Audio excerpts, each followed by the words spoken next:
제13장 어떤 사람들이 예수님께 와서 빌라도가 갈릴리 사람들을 죽여 그 피가 저희의 드릴 희생 제물과 뒤범벅이 되었다는 소식을 전해 주었습니다. 예수님께서 그들에게 대답하셨습니다.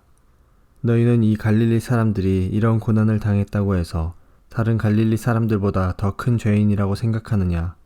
그렇지 않다. 내가 너희에게 말한다. 너희도 회개하지 않으면 이와 같이 망할 것이다. 또 실로암 탑이 무너져 죽은 18명의 사람들이 예루살렘에 사는 다른 모든 사람보다 더 악한 죄인이라고 생각하느냐? 그렇지 않다. 내가 너희에게 말한다. 너희도 회개하지 않으면 이와 같이 망할 것이다. 예수님께서 이런 비유를 말씀하셨습니다. 어떤 사람이 무화과 나무 한 그루를 자신의 포도밭에 심었다. 그는 이 나무에서 열매를 얻으려고 왔으나 아무것도 찾지 못했다. 이 사람이 포도원을 돌보는 종에게 말했다. 내가 3년 동안 이 무화과 나무에서 열매를 찾았는데 아무것도 찾을 수 없었다. 이 나무를 찍어버려라. 무엇 때문에 땅만 차지하게 하느냐? 종이 주인에게 대답했다. 주인님, 올해만 그냥 놔두십시오. 제가 나무 주위에 고랑을 파고 거름을 주겠습니다. 만일 내년에 열매를 맺으면 놔두시고 열매를 맺지 못한다면 베어버리십시오. 예수님께서 안식일에 어느 한 회당에서 가르치고 계셨습니다. 거기에 18년 동안 병마에 시달린 여자가 있었습니다. 그는 허리가 굽어서 몸을 조금도 펼 수 없었습니다.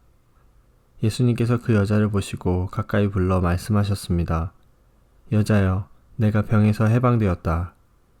예수님께서 그에게 손을 얹으시자 그 즉시 여인이 똑바로 일어서서 하나님을 찬양하였습니다.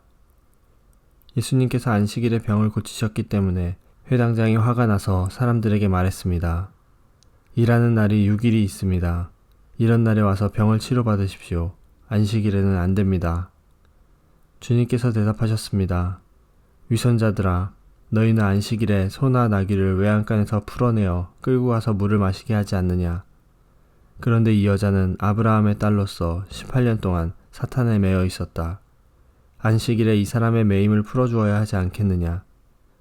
예수님께서 이 말씀을 하시자 예수님을 반대하던 사람들이 모두 부끄러워했고 모든 사람들은 예수님께서 행하신 영광스러운 일을 보고 기뻐했습니다. 예수님께서 말씀하셨습니다. 하나님 나라는 무엇과 같으며 무엇에 비교할 수 있을까? 하나님 나라는 어떤 사람이 자신의 밭에 가지고 가서 뿌린 겨자씨와 같다. 그 씨가 자라고 나무가 되어서 공중의 새들이 그 가지에 둥지를 틀었다. 예수님께서 또 말씀하셨습니다. 하나님 나라를 무엇에 비교할 수 있을까? 하나님 나라는 마치 누룩과 같다. 어떤 여자가 이것을 가져다가 밀가루 3말에 섞으니 전체가 부풀게 되었다. 예수님께서 예루살렘으로 향하여 가시던 중 각 도시와 마을을 두루 지나셨습니다. 어떤 사람이 예수님께 물었습니다. 주님, 구원받을 사람은 적습니까? 그러자 예수님께서 말씀하셨습니다. 좁은 문으로 들어가려고 힘써라. 내가 너희에게 말한다. 많은 사람들이 그곳으로 들어가려고 하지만 들어갈 수 없을 것이다. 일단 집주인이 일어나서 문을 닫아버리면 너희가 밖에 서서 문을 두드리며 주인님, 문을 열어주십시오 하고 말할 것이다. 그러면 그가 대답할 것이다. 나는 너희가 도대체 어디서 온 사람들인지 모른다. 그때 너희가 이렇게 말할 것이다.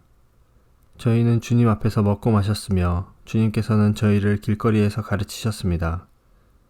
그러나 주인이 말할 것이다. 내가 너희에게 말한다. 나는 너희가 어디에서 왔는지 모른다.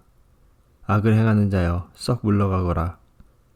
아브라함과 이삭과 야곱과 그리고 모든 예언자들이 하나님 나라에 있는데 너희만 밖으로 쫓겨난 것을 볼 때 너희가 슬피 울며 이를 갈 것이다. 사람들이 동서남북 사방으로부터 와서 하나님 나라의 잔치자리에 앉을 것이다. 보아라, 꼴찌가 첫째가 되고 첫째가 꼴찌가 될 사람도 있다. 그때 어떤 바리새파 사람들이 예수님께 와서 말했습니다. 이곳을 떠나십시오. 헤롯이 선생님을 죽이려고 합니다. 예수님께서 그들에게 말씀하셨습니다. 가서 그 여우에게 말하여라. 오늘과 내일은 내가 마귀를 쫓아내고 병을 고칠 것이다. 그리고 3일째 되는 날에 내 일을 이룰 것이다. 그러나 오늘과 내일 그리고 다음 날에도 나는 내 갈 길을 가야 한다. 예루살렘 밖에서 예언자가 죽을 수 없다.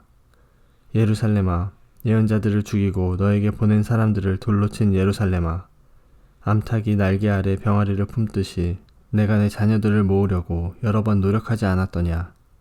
그런데 너희는 원하지 않았다. 보아라, 너희의 집은 무너질 것이다. 내가 너희에게 말한다. 너희가 주의 이름으로 오시는 이가 복이 있다 라고 말하게 되는 날까지 너희가 나를 보지 못할 것이다.